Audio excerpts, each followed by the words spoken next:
On a freezing winter day, an 8-year-old girl was dragged into the street, clutching her baby brothers with bare feet on the snow. And just when all hope seemed lost, a stranger with a badge and a loyal German shepherd appeared. What happened next would change their lives forever. Where are you watching this story from today? Drop your city in the comments. I'd love to know. And may your day be filled with warmth and kindness wherever you are. Winter in Maple Hollow came with a cruelty that seemed designed to test the marrow of its people. The small mountain town, nestled between ridges that sloped like the bent shoulders of old giants, lay buried under a quilt of ice and snow. The air carried a brittle sharpness, the kind that stung nostrils with every breath and turned tears into crystals before they could fall. It was midday, yet the sky was an ashen gray, and the sun, half swallowed by clouds, gave no warmth, only a pale, indifferent light.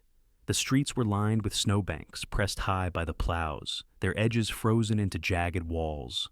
Houses leaned against the weight of frost, their chimneys coughing occasional trails of smoke that disappeared quickly into the frigid wind.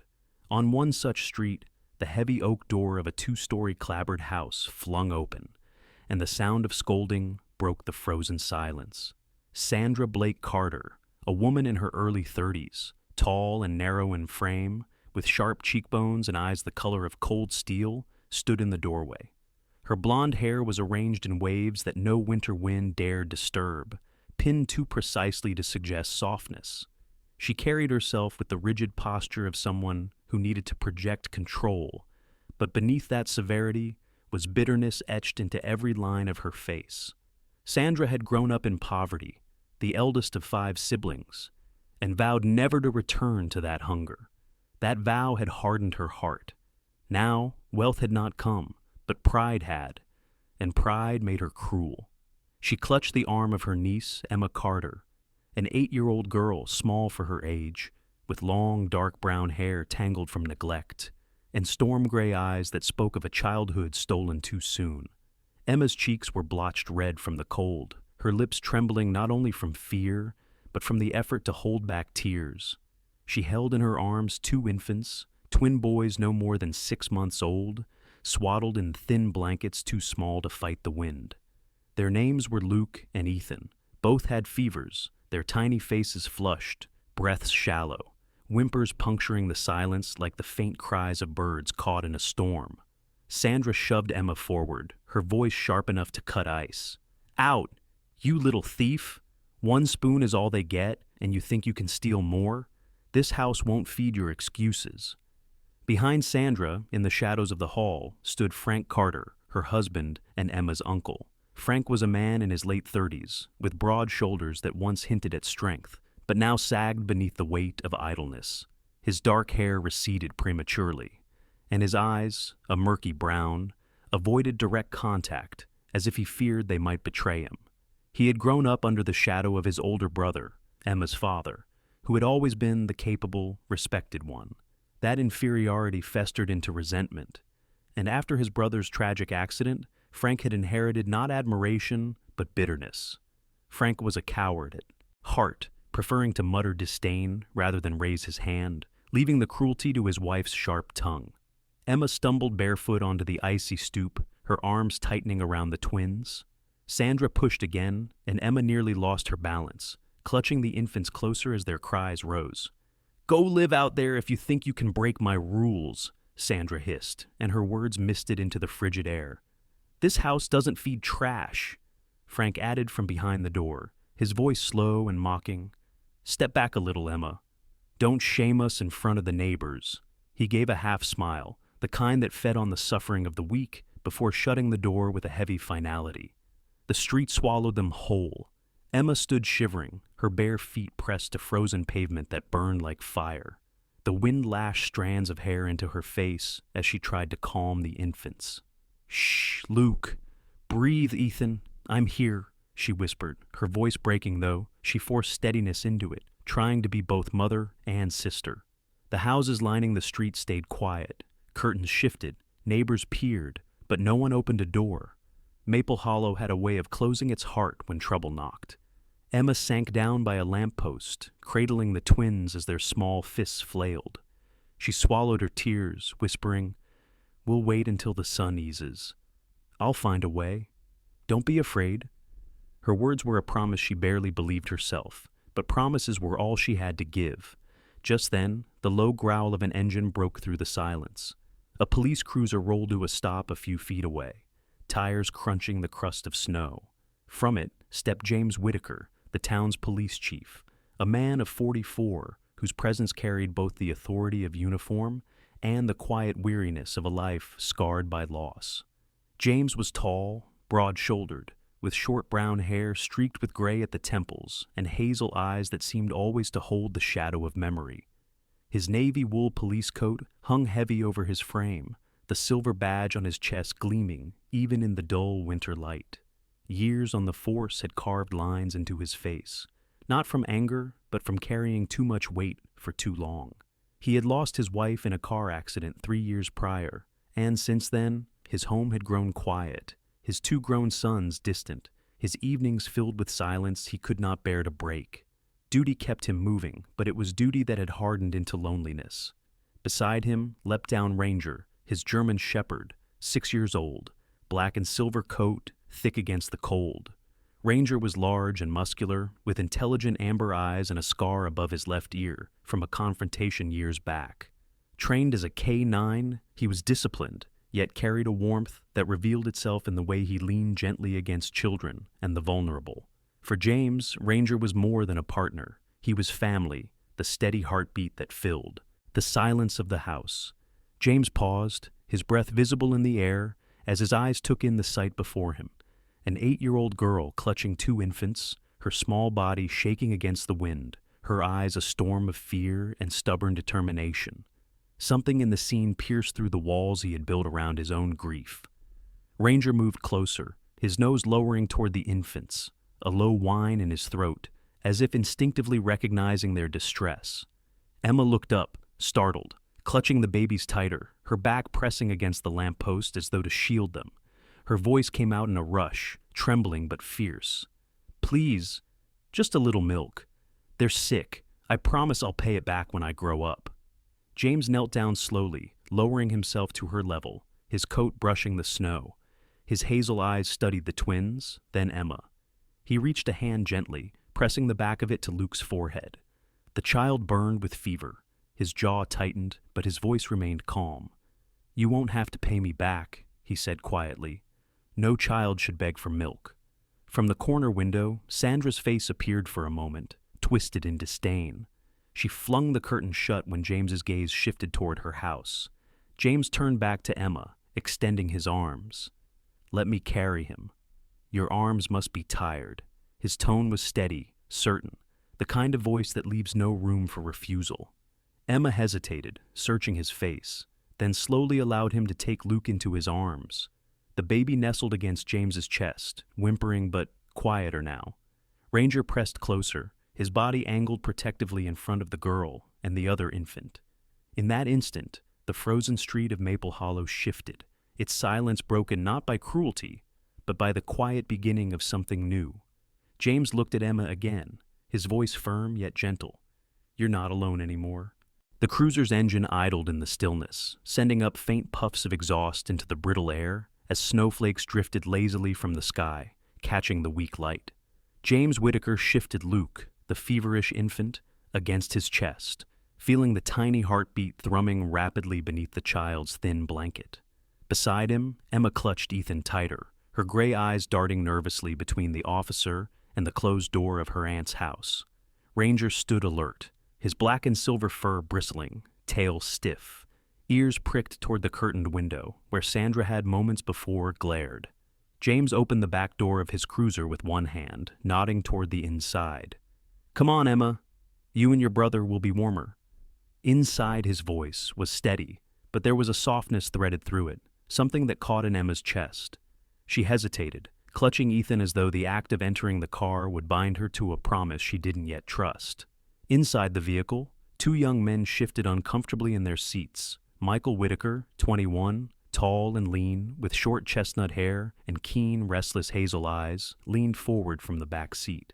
Michael was James's eldest son, and though he inherited his father's broad frame, his face carried sharper lines, as if responsibility had weighed too heavily on him too soon. He studied Emma with suspicion, the protective instinct for his father battling against his innate cynicism. Michael had grown cautious since his mother's death, building walls with sarcasm and bluntness, a way to protect himself from more loss. Beside him sat Daniel Whitaker, 19, quieter in demeanor, with soft brown eyes and hair that fell loosely over his forehead. Daniel was shorter, slighter than his brother, and where Michael's posture suggested confrontation, Daniel leaned away, his shoulders rounded as though to shrink from conflict. His kindness often made him seem uncertain, but his silence was not from apathy. It was a way of observing before speaking.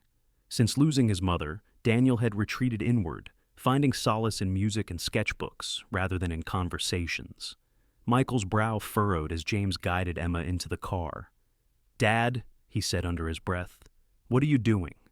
We can't just pick up strays off the street. People are going to take advantage." His voice carried an edge, sharper than he intended, born from worry rather than cruelty. James closed the door behind Emma and stepped into the driver's seat, Luke still held firmly against his chest. Ranger jumped in last, curling across the floor between the children and the outside world, his large body a barrier of warmth and vigilance. The car filled with the soft, wheezing breaths of the twins, the faint scent of milk long gone, and the weight of silence. "Look at them, Michael," James said evenly as he adjusted Luke's position so the boy's head rested more comfortably. "Does this look like someone taking advantage?" His voice left a little room for argument, though his eyes flicked briefly in the mirror to his sons, a reminder that this car was not only his to command, but theirs to endure. Emma sat stiffly, Ethan nestled against her chest, her small fingers curled tightly around his blanket. She stole glances at the two young men, then backed down, her body tensed like a cornered animal. She whispered into Ethan's hair, a murmur meant for his ears alone, "I'll keep you safe. Don't cry." The cruiser pulled away from the curb, its tires crunching against the frozen road.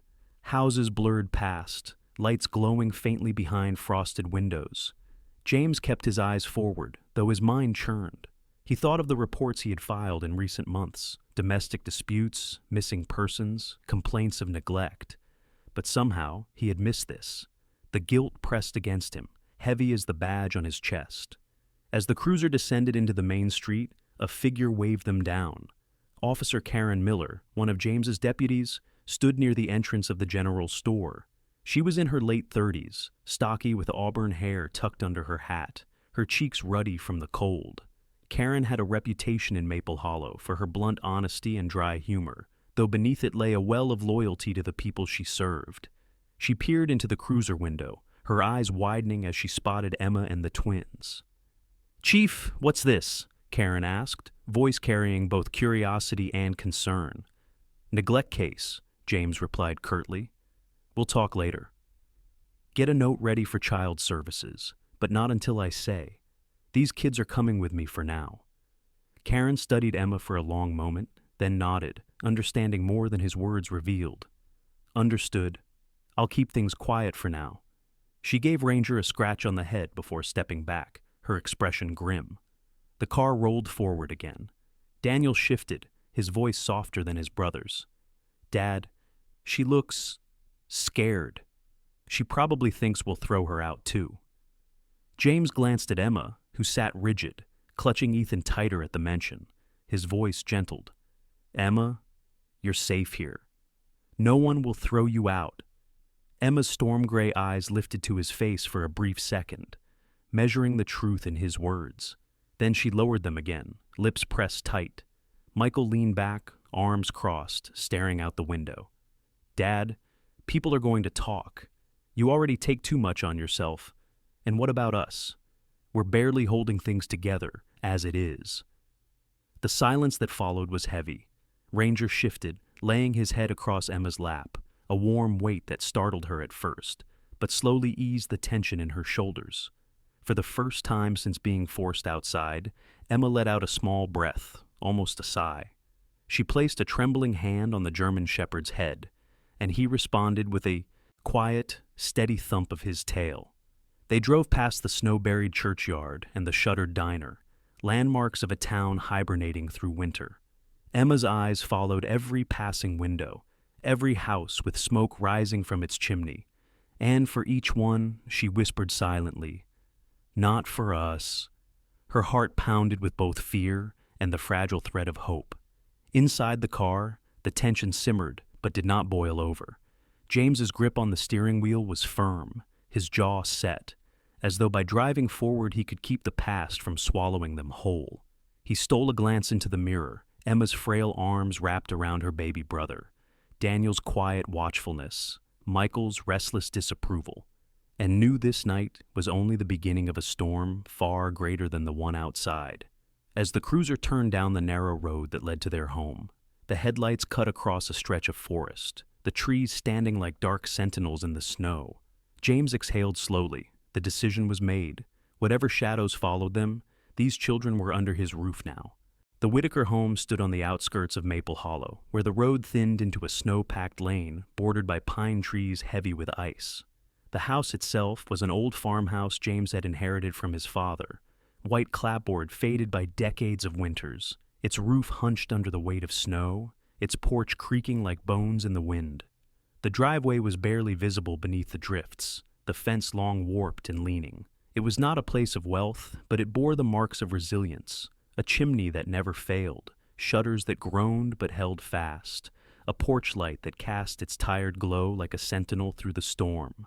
James pulled the cruiser into the gravel drive, headlights sweeping across the porch. The windows glimmered faintly from inside, though the light was sparse and cold. He shut off the engine, and silence fell again, broken only by the faint wheeze of the twins and the distant bark of dogs further down the valley. Ranger leapt out first, shaking the snow from his coat, then circled protectively around the car. Emma hesitated when the door opened. She clutched Ethan tighter, her storm-gray eyes scanning the old farmhouse with suspicion. To her, it was just another house with walls that might not welcome her. James, carrying Luke against his chest, bent down and said gently, "Inside, it's warmer. You'll both need rest." His words were not loud, but they carried a weight Emma had rarely heard, assurance without cruelty. Inside, the house bore the silence of grief. The walls were lined with photographs, faded images of James in uniform, his late wife smiling in a summer dress, Michael and Daniel as children before the years had hardened them. The kitchen smelled faintly of coffee grounds and wood smoke, and the living room carried the coldness of a place long unused to laughter. The air was still, as though waiting. Daniel slipped inside first, setting his backpack against the couch. His eyes wandered to the old piano in the corner, its keys yellowed, its lid closed since his mother had died. He paused, his hand hovering above it but never touching, then turned away, burying himself in silence. Michael stood near the door, arms crossed, his sharp hazel eyes scanning Emma like an investigator. He did not speak, but the suspicion was plain. Emma lowered her gaze, shrinking under his scrutiny as if bracing for a blow that did not come. James broke the tension with motion. He carried Luke to the couch and laid him gently on a folded blanket. Ranger trotted over, positioning himself between the infants and the rest of the world, his amber eyes watchful. The German shepherd stretched out on the rug, his large body forming a wall of fur and muscle. Emma's breath caught at the sight. No one had ever stood guard for them before. "Sit here," James said, guiding Emma toward a wooden chair near the fireplace. He reached for the woodpile stacked neatly in the corner and began arranging kindling. The crackle of flames soon filled the air, a low glow spreading warmth across the room. Emma's small fingers relaxed fractionally around Ethan's blanket as the heat reached her cheeks. A knock startled them. The door creaked open to reveal Mrs. Agnes Holloway, the Whitakers' neighbor. She was in her late 60s, short and stout, with a round face framed by silver curls peeking from beneath a knitted hat. Agnes had lived in Maple Hollow all her life, known by everyone for her sharp tongue, softened by a generous heart. Widowhood had tempered her humor with loneliness, and she often brought casseroles to James's porch unasked, pretending it was extra food when really it was an excuse to check if he was still eating. She carried a basket filled with bread and jars of jam, her boots dusted with snow. "Evening, James," she said, stepping inside without waiting for an invitation, as was her habit. Her gray eyes fell on Emma, then the infants. Her brows lifted, but she asked no questions. Instead, she set the basket on the table and pulled off her gloves. "These little ones need broth, not jam," she muttered, already rummaging through the kitchen as if it were her own. Emma watched her warily, unsure what to make of the bustling older woman. Agnes, sensing the child's fear, softened her voice. "Don't mind me, sweetheart. I fuss over everyone. My boys are grown now, so I make do with feeding whoever sits still long enough." She winked, and for the first time that day, Emma's lips twitched, almost a smile. While Agnes heated broth, Michael leaned against the doorway, his eyes narrowing. "Dad, this can't last. People are going to start asking questions." His voice was low but firm, echoing the doubt he'd voiced earlier. James turned from the fireplace, his gaze steady. "They needed a roof. That's the only answer that matters tonight, Daniel." "Quieter," spoke from the couch. "They're just kids, Michael. Look at them." His eyes softened as he watched Emma trying to balance Ethan in her lap, her small shoulders hunched from exhaustion. Agnes set down a steaming bowl of broth on the table, then fetched 3 mismatched mugs. "Argue later. Feed them first." She handed Emma a spoon, watching as the girl carefully dipped it and coaxed a few drops into Ethan's mouth. The baby whimpered, then sucked weakly, his breathing easing fractionally. Emma's storm-gray eyes glistened, but she forced herself to stay composed, whispering, "Good boy, you're strong. You'll get better," James observed quietly, his chest tightening at the sight. Something in the way Emma mothered her brothers reminded him of the wife he had lost, strong despite the weight of grief. The night deepened. Agnes eventually bundled herself back into her coat, pressing a loaf of bread into Emma's hands before leaving. "You'll manage, James," she said firmly, giving him a look that carried both doubt and faith. "You always do." When the door closed, the house fell into quiet again, but the silence felt different. It was no longer an emptiness, but a pause between breaths. James leaned back against the mantel, arms crossed, studying the small figure by the fire. Emma still clutched Ethan, her eyelids heavy, but she refused to lie down. Ranger had stretched across her feet, his head resting on his paws, eyes half-lidded but alert. Michael finally broke the quiet. "What happens tomorrow?" he asked, his tone sharper than the words. James exhaled, the flames flickering across his face. "Tomorrow, we see if they'll trust us enough to stay." The room held the weight of that statement. For Emma, tomorrow still meant danger, still meant the possibility of being cast out again. But for James, it was a promise, unspoken but firm, that the door she had been shoved through today would not be the last door she knew. The snowstorm deepened overnight, laying a thicker silence across Maple Hollow. By dawn, the town looked carved from porcelain, every rooftop capped in white, every tree branch bowing under the weight of frost.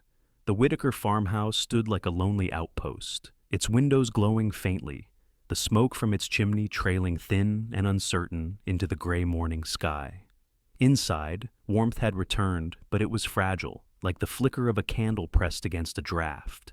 Emma sat by the fire, her storm-gray eyes heavy with exhaustion. Ethan rested against her chest, while Luke lay bundled on the couch near Ranger, the German shepherd's great body curled protectively close. Ranger occasionally lifted his head, ears twitching, amber eyes glowing with the kind of awareness that seemed to reach beyond instinct. Emma had whispered to him during the night, secrets too small for human ears, and the dog had listened without judgment, his slow tail thumps her only answer. James moved quietly about the kitchen, his police coat folded over a chair, sleeves rolled up as he prepared breakfast.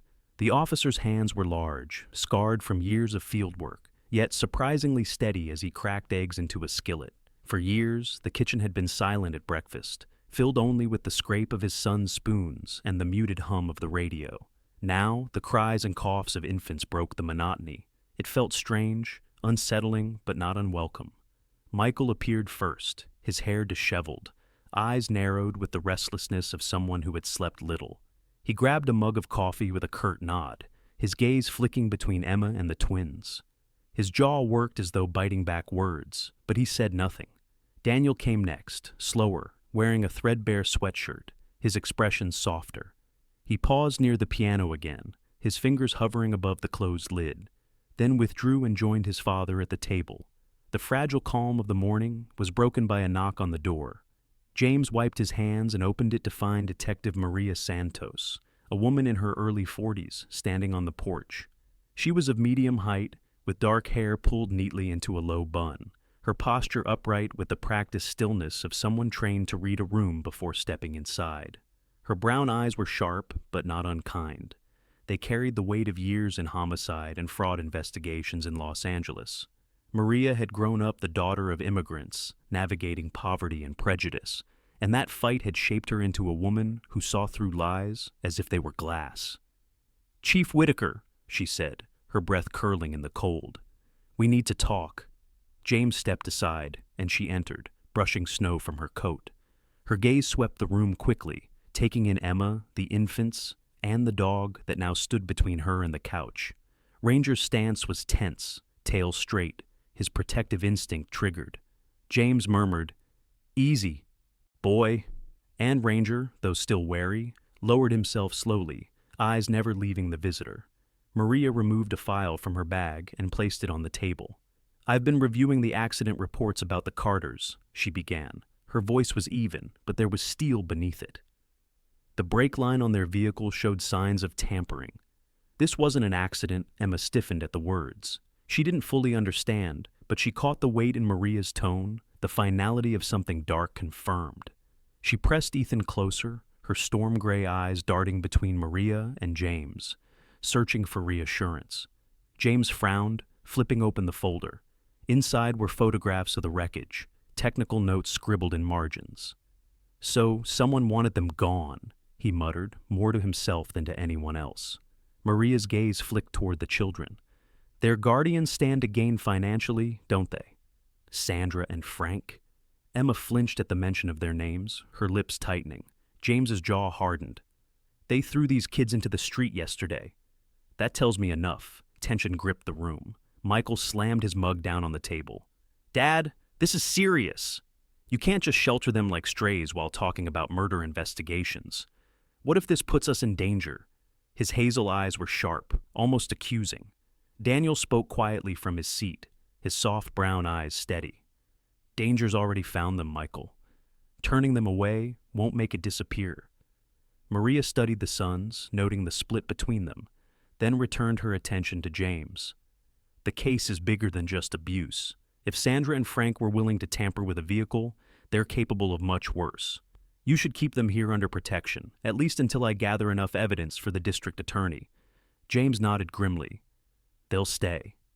While the adults spoke, Ranger padded closer to Emma, sensing her distress. He pressed his head into her lap, a low whine vibrating in his chest. Emma stroked the coarse black and silver fur, whispering, "Good boy, you won't let them near us." It was the first time she spoke without fear of being overheard, the first moment of trust spilling into her voice.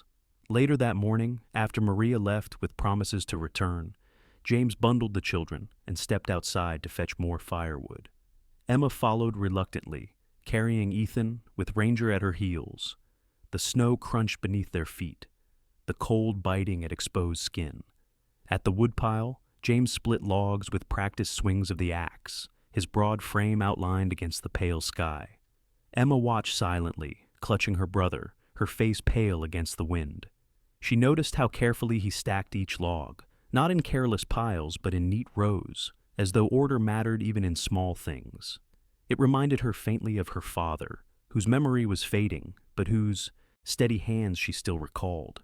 From across the road, the sound of a snowmobile cut through the stillness.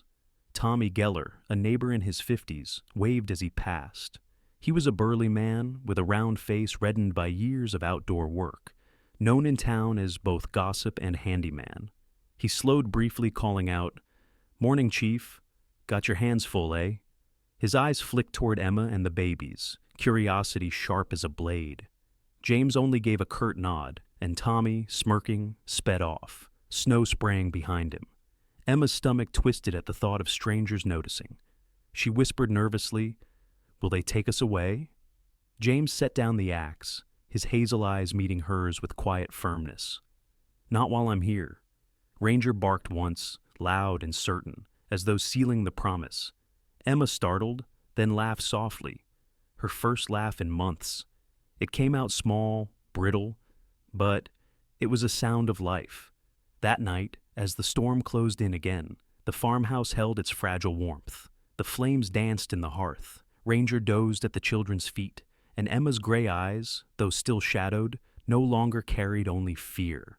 For the first time, she whispered to her brothers as they drifted into sleep, Maybe we found a place."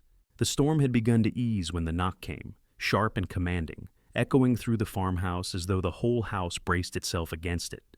James rose from the kitchen table, his fork abandoned beside a plate of half-eaten eggs, and walked to the door. Ranger was already there, fur bristling, his body pressed tense against the wood, a low growl rising from his chest. James hushed him with a steady hand, but kept his eyes narrowed as he pulled the door open. On the porch stood Sheriff Dalton, a man in his 50s with a thick neck and shoulders like a bull, his dark uniform straining against the bulk of his body.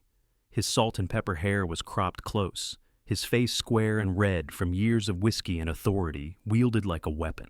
His pale blue eyes were cold, calculating, always seeming to measure how much fear he could draw from a room before speaking. Dalton had grown up in Maple Hollow and built his career not on justice but on alliances, bending the law in favor of those who lined his pockets. Flanking him were two uniformed deputies, younger and sharper, but with the same clipped posture of men trained to follow orders without question. Behind them, a figure lurked half in shadow near the path, Sandra Blake Carter, her blonde hair tucked beneath a fur-lined hood, lips curled in a satisfied smirk, as though the snow itself bent to her will. "Chief Whitaker," Dalton said smoothly, his voice practiced for podiums and press conferences. "We've got business." He held up a folded document sealed with the county court stamp. "Emergency custody transfer. These children are to be released back to their legal guardians.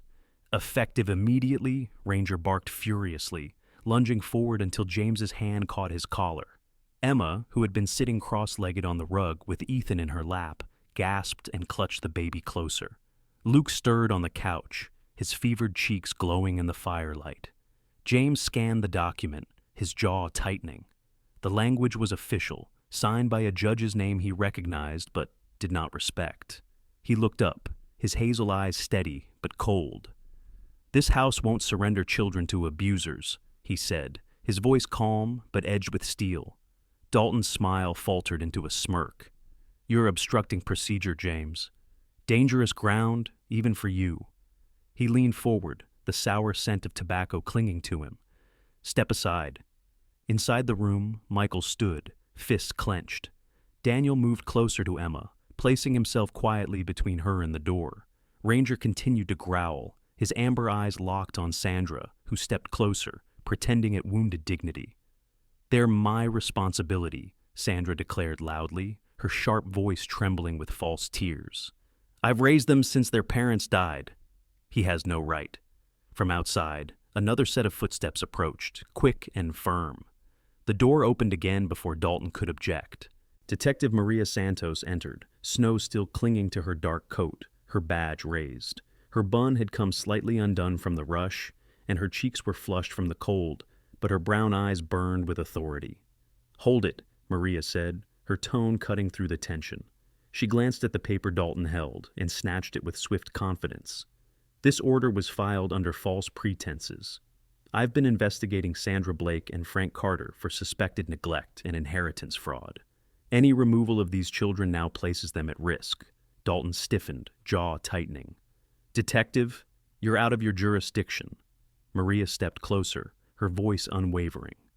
"Not when child endangerment is involved, and not when I have evidence of tampered brakes on their parents' car." She set the document flat on the table, her finger tapping the judge's signature. "This won't stand when the DA sees the full report." For a long moment, silence hung in the room. Sandra's blue eyes flicked nervously between Dalton and Mariah. Ranger barked once more, sharp and commanding, as if punctuating Maria's statement. Dalton exhaled through his nose, snapping the folder shut. "Fine," he said, voice low with irritation. "But you'd better pray nothing happens while they're here. If it does, you'll carry the blame." He turned on his heel, his deputies following. Sandra lingered just a second longer, her lips tightening into a sneer as she whispered, "This isn't over," before stepping back into the storm. The door closed with a slam. James leaned his forehead briefly against the wood, exhaling slowly. Behind him, Emma's small voice trembled. "Please, don't let them take us away." James turned, crouching to meet her eyes. He placed a broad hand gently on her shoulder. "No one is taking you away," he said. His tone carried the certainty of a vow. Michael finally spoke, his voice raw. "Dad, this is going to tear everything apart." His hazel eyes flicked to Maria. "They're powerful." "You saw Dalton." Maria met his gaze firmly. "Power only lasts as long as fear holds. The truth is stronger if you're willing to fight for it." The rest of the day passed with a heaviness none could ignore. James secured the house more carefully than ever, checking locks twice, keeping his service weapon closer than usual. Ranger prowled the perimeter of the yard, leaving prints in the snow like warnings carved into the ground. Emma stayed near the fire, whispering to her brothers, her eyes still shadowed, but carrying a spark of hope each time she looked toward James. That night, as the storm eased and the stars returned above Maple Hollow, the farmhouse no longer felt simply like shelter.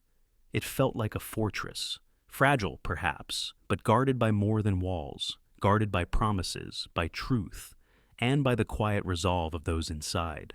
The night had settled heavy over Maple Hollow, the kind of night when the snow muffled even the howl of distant coyotes, and every sound felt sharper for the silence around it. Inside the Whitaker farmhouse, the fire in the hearth burned low, shadows stretching long across the walls. Emma sat curled on the rug, with Ethan in her arms, her eyelids heavy, but her body tense, refusing the sleep that tried to pull her down. Luke lay on the couch, his cheeks flushed deep red, his breathing shallow and rapid. Ranger stayed close to the boy, his black and silver body curled, but his amber eyes wide, ears twitching with every whimper that came from the child. James paced the living room, worry etched into every line of his face. He had seen fevers before, but the heat radiating from Luke's tiny body chilled him more than any winter storm. His hands, usually steady, flexed restlessly at his sides.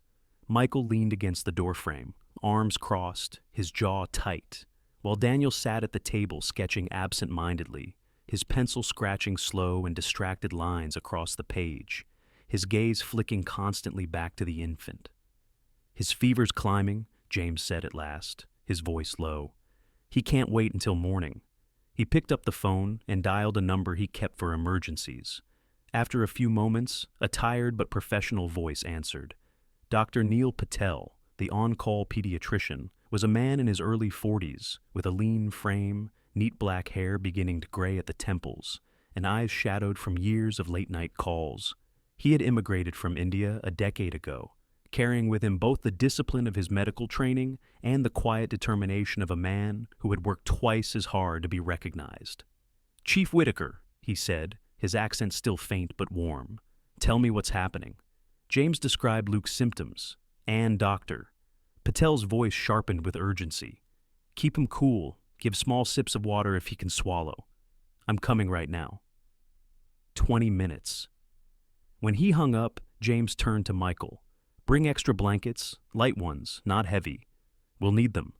Michael obeyed, though his face was drawn, torn between resentment at the chaos their home had become and fear for the tiny boy who gasped for each breath. Daniel fetched a basin of water and a clean cloth without being asked, his movements careful, his expression soft. Emma sat stiffly, watching every motion, clutching Ethan closer. She whispered into his hair, "Don't cry. Your brother will be okay." But her voice wavered. Ranger shifted closer, placing his head gently against Emma's knee, as though anchoring her to the room. She stroked his ear absent-mindedly, her trembling hand finding calm in the steady warmth of the German shepherd. Minutes stretched like hours until headlights swept across the window. James opened the door, letting in Dr. Patel, who carried a worn black medical bag. Snow clung to his coat, and his breath puffed in the cold, but his presence was like a solid wall of reassurance. He knelt beside Luke at once, his lean fingers gentle as he checked the boy's forehead, eyes, and chest. He pulled a thermometer from his bag, slipped it beneath the child's arm, then glanced at the reading with a furrowed brow. "Dangerous, but not yet beyond hope," he said.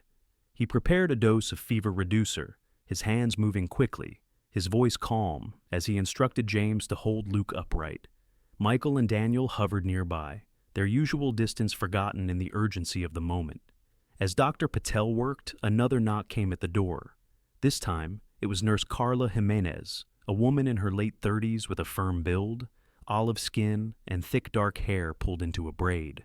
She wore a heavy parka and carried a small kit, her breath quick from the climb up the snowy lane. Carla was known in the county as a nurse who spoke her mind, sometimes gruff, often blunt, but with a warmth that always revealed itself when children were involved. She had grown up as the eldest in a family of 6 and knew from experience how to soothe frightened little ones. "I came as backup," she said briskly, stripping off her gloves. "You'll need hands." She knelt beside Emma, smiling softly despite her usual no-nonsense tone. "Hey there, sweetheart. You've done a good job keeping your brother safe. Let me help now." Emma hesitated, clutching Ethan tighter, but Carla's steady eyes and the gentle squeeze she gave the child's small hand seemed to disarm her. Slowly, Emma let Carla place a cool cloth on Luke's forehead. Time blurred into the rhythm of care, medicine given, water coaxed in drops between parched lips, damp cloths pressed to fevered skin. Emma did not move from Luke's side, her storm-gray eyes fixed on her brother's face, whispering prayers in a voice so quiet it was almost breath. Michael watched too, his fists clenched, though his earlier doubts seemed to be melting into something else: responsibility. At one point, he moved without thinking, adjusting Luke's blanket, his touch awkward but tender.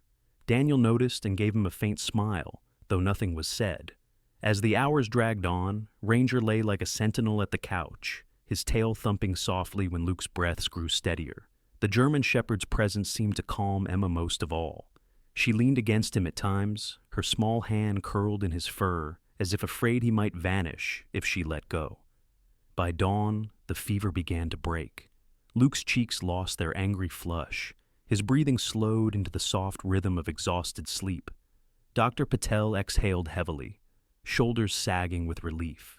"He's past the worst," he said, glancing at James. "Keep watching, but he'll recover." Carla packed her kit, brushing a strand of hair from her brow. "This girl held herself like a soldier," she remarked, nodding toward Emma. "Not many. 8-year-olds could sit up all night." James crouched beside Emma, resting a hand gently on her shoulder. "You did well," he said, his hazel eyes steady with quiet pride. Emma blinked up at him, surprise flickering across her face. She looked down quickly, whispering, "I just didn't want to lose him." As Dr. Patel and Carla prepared to leave, James walked them to the porch.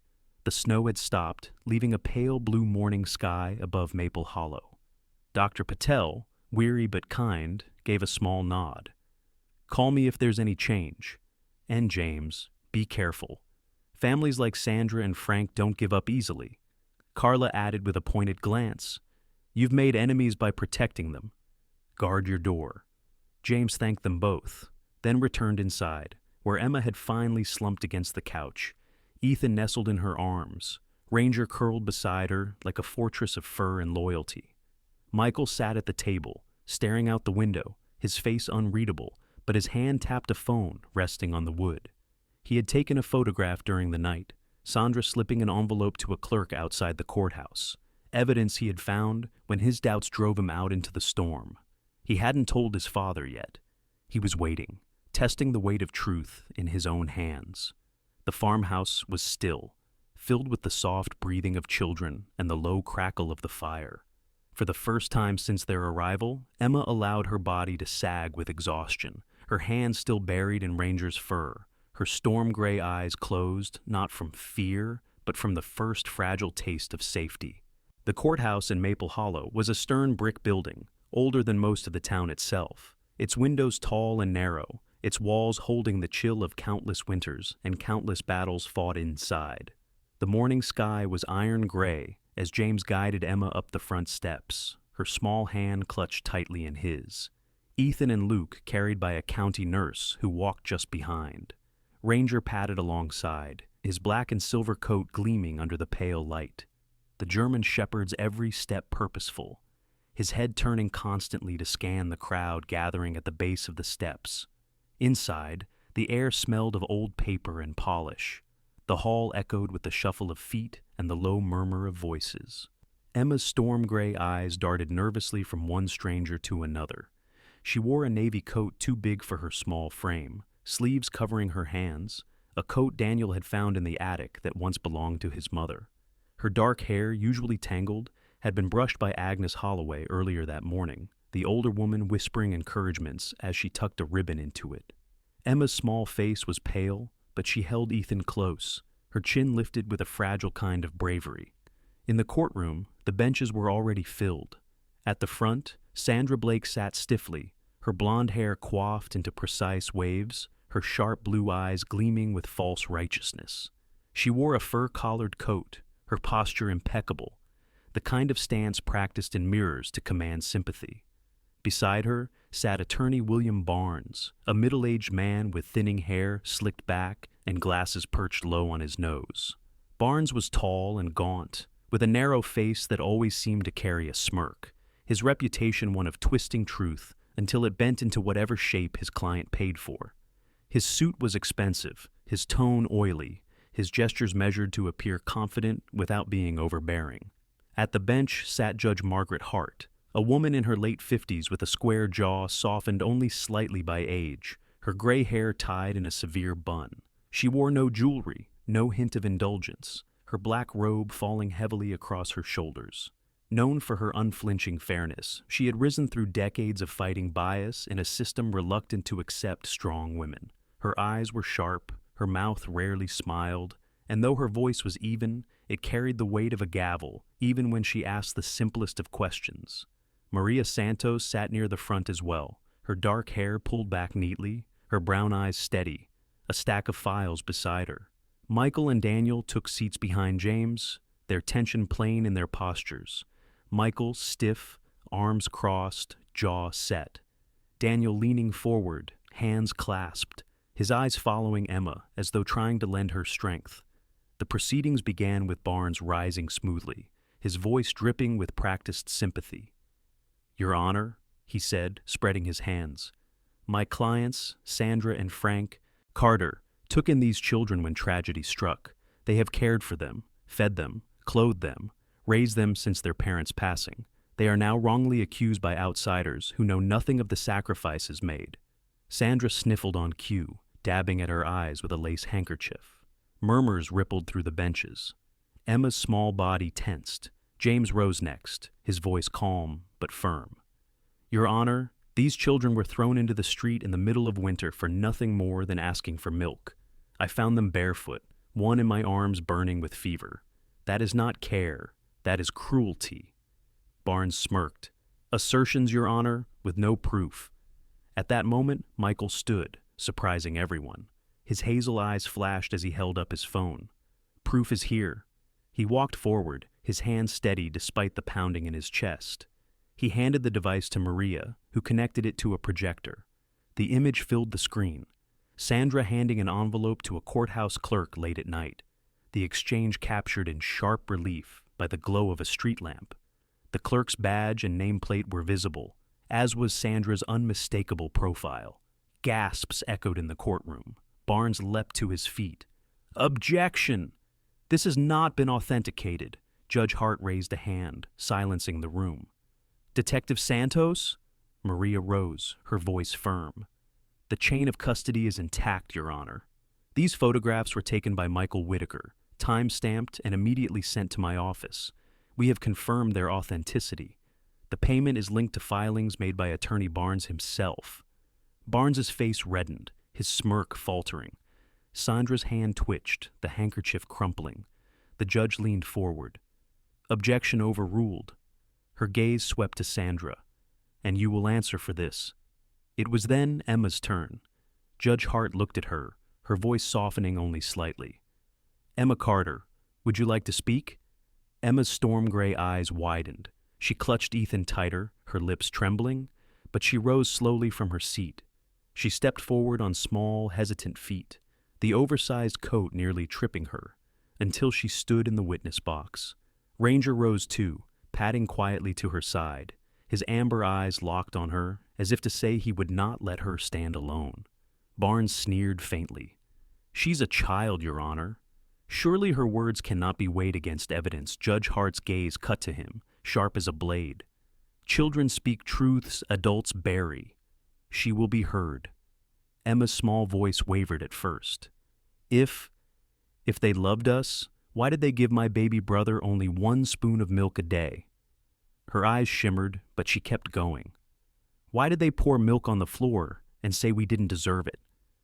Why did they throw us into the street with no shoes when my brothers were sick?" The silence that followed was absolute. Even. Barnes could not immediately rise. Sandra shifted uncomfortably, her hands twisting. Maria stood, holding up another file.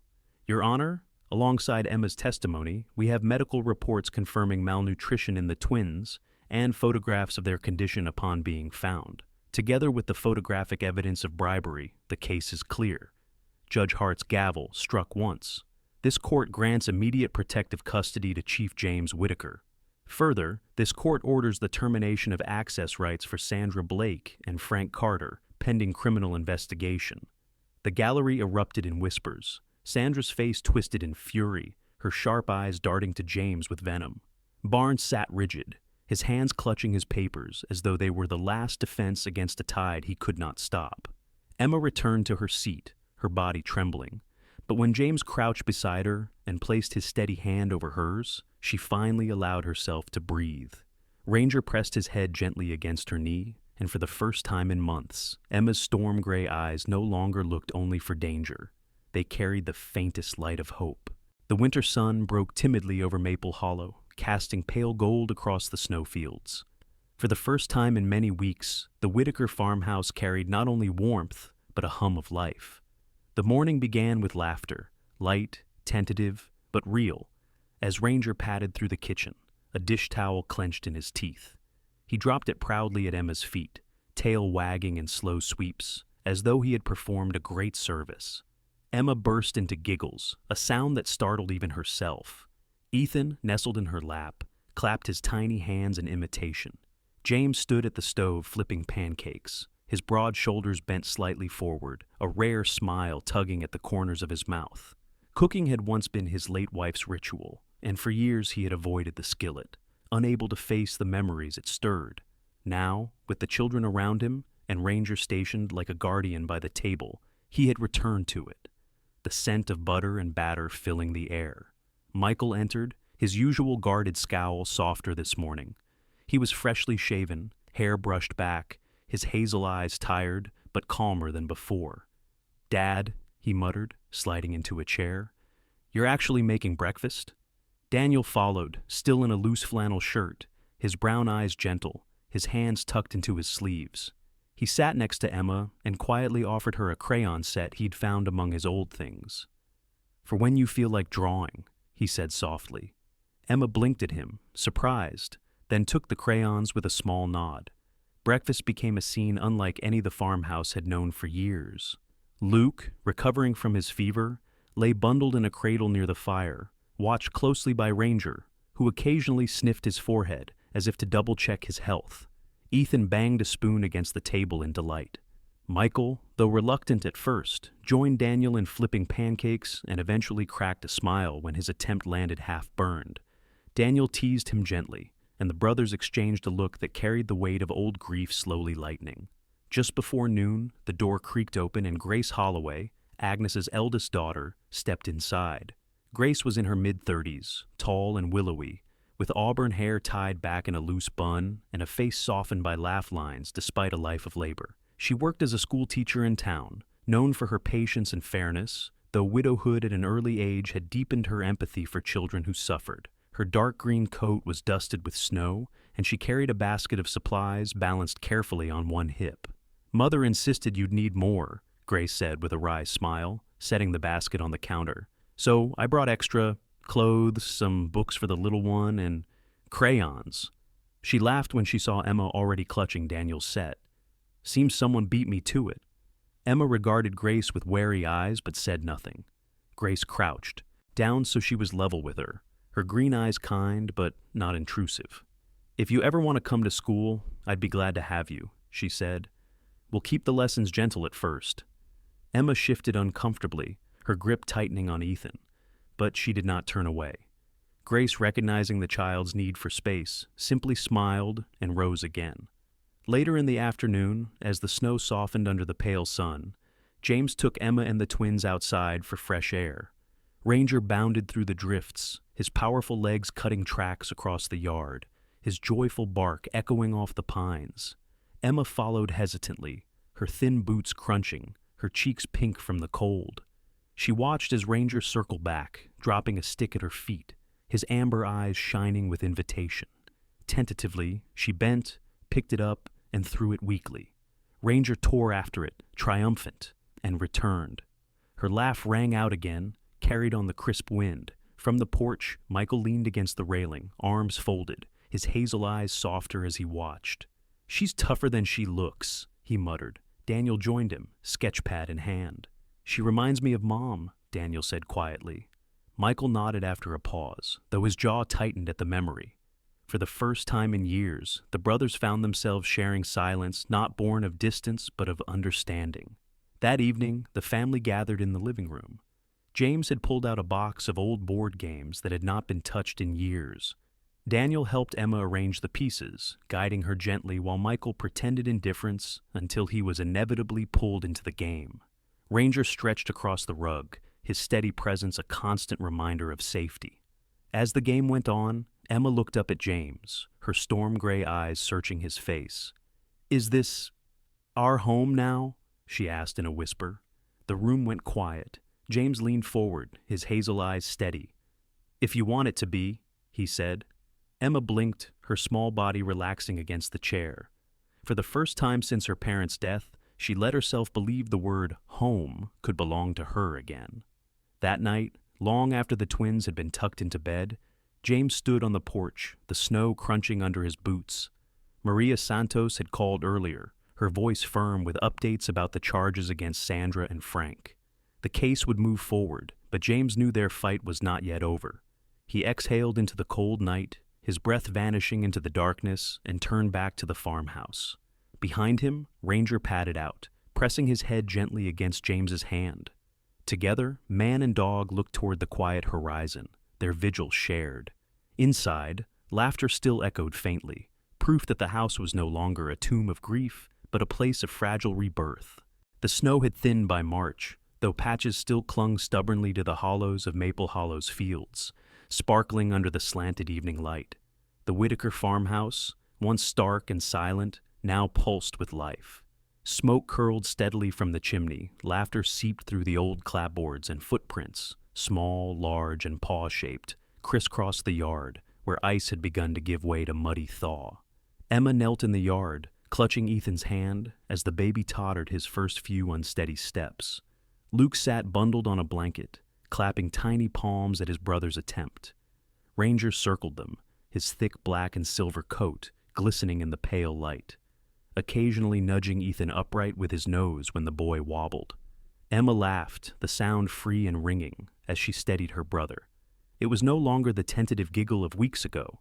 It was a laugh unburdened, genuine, alive. From the porch, James leaned against the railing, arms crossed, but a smile softening his weathered face. His hazel eyes, often shadowed, now reflected the amber of the sunset.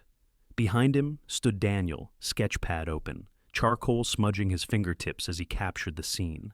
Emma's hair flying, Ranger mid-leap, Ethan's unsteady steps. Michael leaned on the opposite post, his jaw set, but his expression no longer skeptical. His hazel eyes had shifted from mistrust to something quieter. Responsibility. The sound of a car crunching on gravel drew their attention. A sedan pulled into the drive, and out stepped Grace Holloway once again, her auburn hair pulled neatly back, her tall figure wrapped in a lighter coat now that spring teased the air.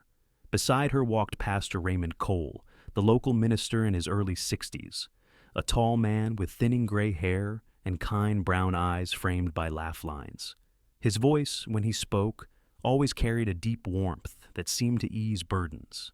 Known for his tireless work with struggling families, he had himself endured loss, his wife taken too early by illness, and his empathy had only deepened with the years. Grace waved as she approached.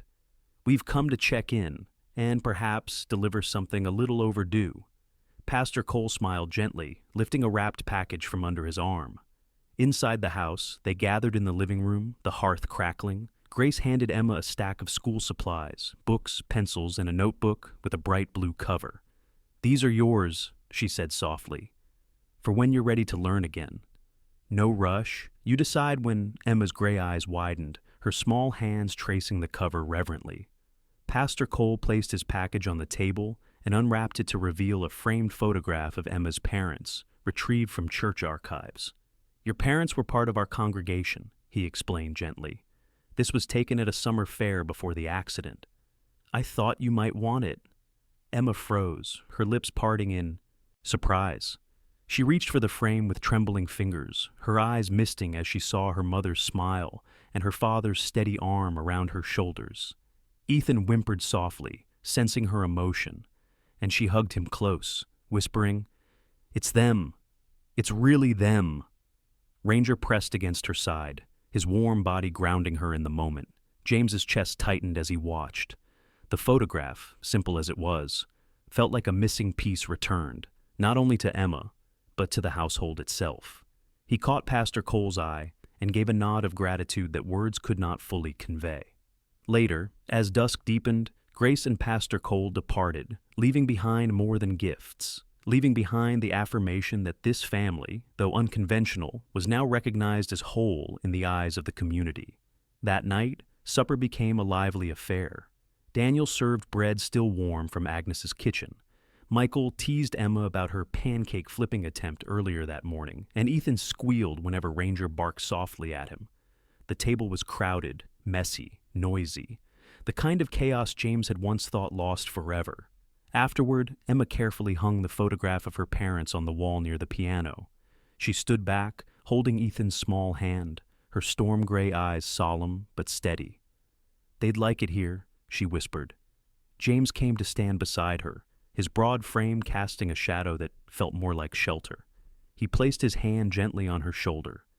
"They'd be proud of you." Outside, the sky had cleared, revealing a spread of stars. The family stepped onto the porch together, Ranger settling at their feet, his amber eyes reflecting the constellations above. Daniel began humming a tune their mother once played, soft at first, then steadier, filling the air with a memory that no longer hurt, but healed. Michael joined quietly, his voice low but strong. Emma lifted Luke into her arms and leaned against James's side. For the first time since her world had shattered, she did not feel like an intruder in someone else's house. She felt like part of a family, woven not by blood alone, but by choices, loyalty, and love. James inhaled the cold night air, his chest swelling with something he had not felt in years. Peace. His hand rested on Emma's shoulder, his son's close, his home alive again. The pain of the past was still there, like ashes beneath the snow, but from it had grown warmth and light. And in that moment, standing together beneath the stars, they all understood. The worst had passed, and the future was theirs to build, together. This story reminds us that even in the coldest winters of life, God can send miracles in the form of people and even loyal animals who protect and guide us. Just as this little girl found safety when she had none, we too can trust that God places light on our path when everything feels dark. In our daily lives, kindness, courage, and faith are the small miracles we can share with others. If this touched your heart, please share this story with a friend, leave a comment, and subscribe to the channel for more stories of hope. And if you believe in the power of God's miracles, write Amen in the comments. May the Lord bless you and keep you safe today and always.